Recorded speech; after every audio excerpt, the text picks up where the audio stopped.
see. My place is, well, it's swimming with that blue whale in the Sea of Cortez. That was amazing. It was my dream. You know, I've been swimming with humpback whales for 20 years off of Maui and part of the research team there. And I moved to Lahaina specifically to study my subjects, my favorite subjects, which are great whales, humpbacks.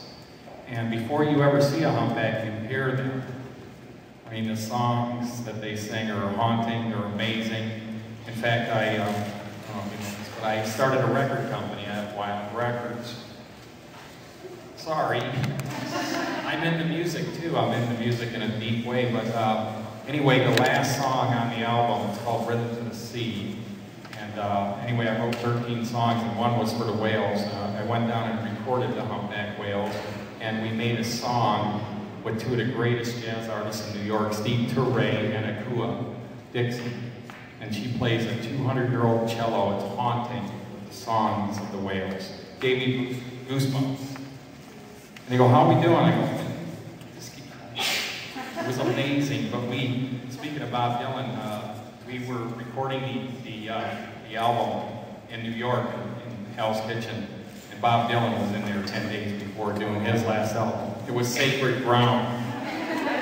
But the last song was the hardest. It was the Humpback Whale. I mean, they make a song that's so mysterious and so ancient, and it was really hard for Steve Turre, who, by the way, he's been on Saturday Night Live with the band for over 25 years, and his jazz he teaches at Carnegie Hall. I mean, he's amazing, and he's a pure artist like Robert Bateman with his music, and a great friend. But he blows conch shells, different sizes. He collects them all over the world, and he can make the most incredible sounds. But Steve Turre and his wife, Akua, did this amazing song. So I hope you guys get a chance to check it out.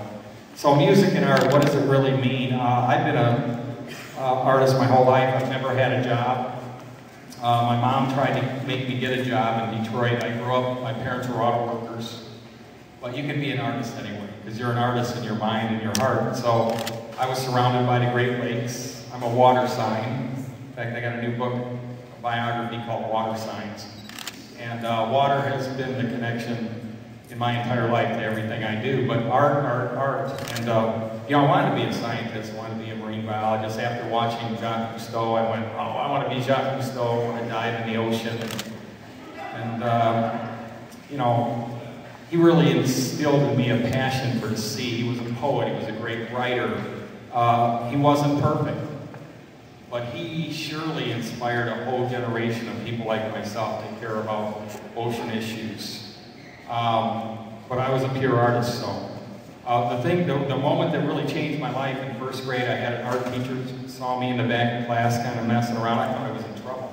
I wasn't paying attention, I was sketching. And she told me I had to stay. So after class, everybody left. She came and she sat with me. It turns out she was a bit of an artist. And we drew together for about an hour. And at the end, she said, Wyland, you could be a great artist. This is first grade.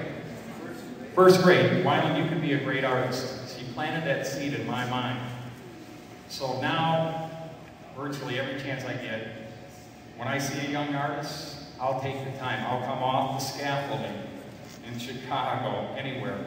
When I see a group of kids or a kid down there, and I will draw with them, paint with them, share, and inspire them, because to be able to share what you know, share it forward with kids, it's so meaningful. It means so much, because if I truly am advocating conservation of oceans, I need to share what I know continuously with young people. If we're going to create a sea change in this world, an environmental renaissance, we got to get kids involved. And nobody knows this more than Robert Bateman.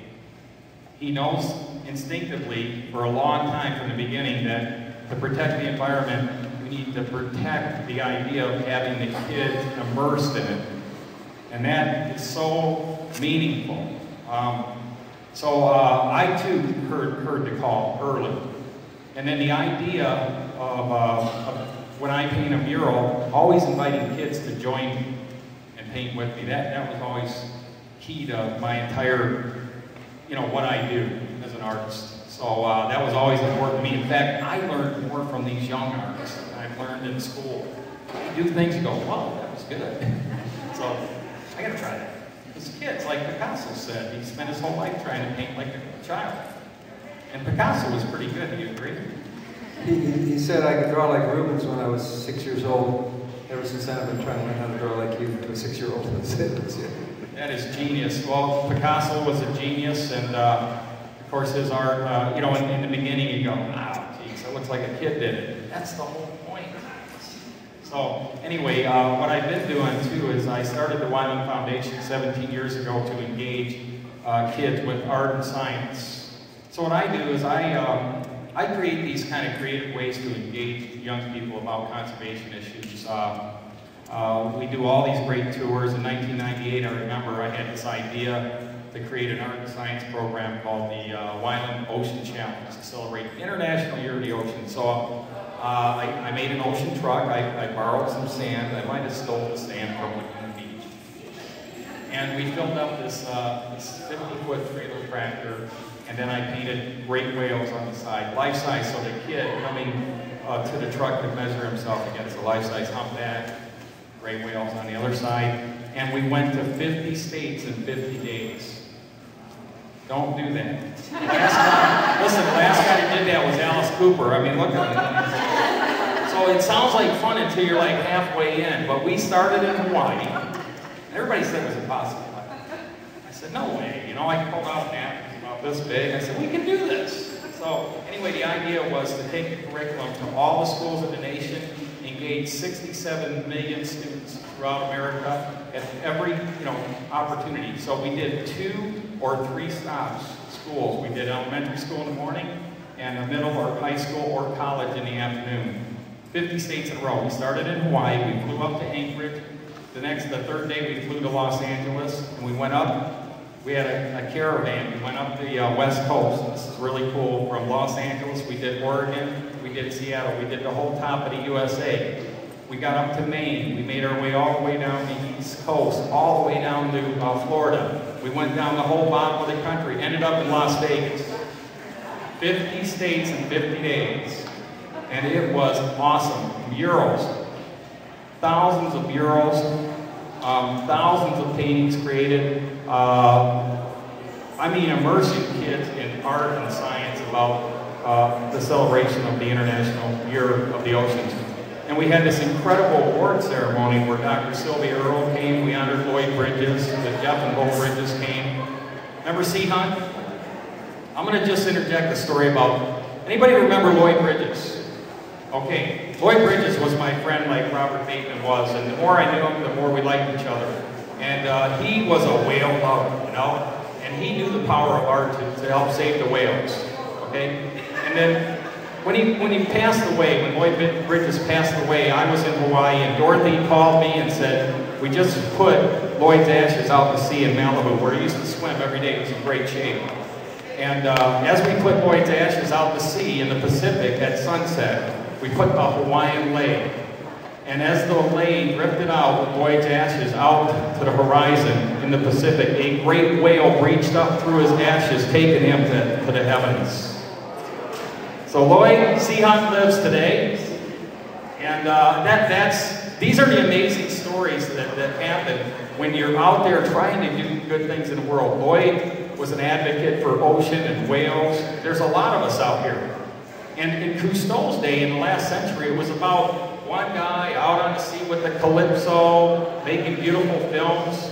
Today, it's about collaboration. It's about all of us working together like we are for Get to Know. We cannot do this alone. The challenges are enormous, but there's no way we can't achieve these high goals if we all pull together. Okay? And there's nothing more important in our minds than getting into the minds and hearts of young people and empowering them to become youth ambassadors for the planet. And by the way, I just nominated 2 of them. Can you stand up, you 2? Right here. These are our 2 from Canada, our ambassadors for the planet. Super cool. Thank you, Robert. And here's Robert. Thank you,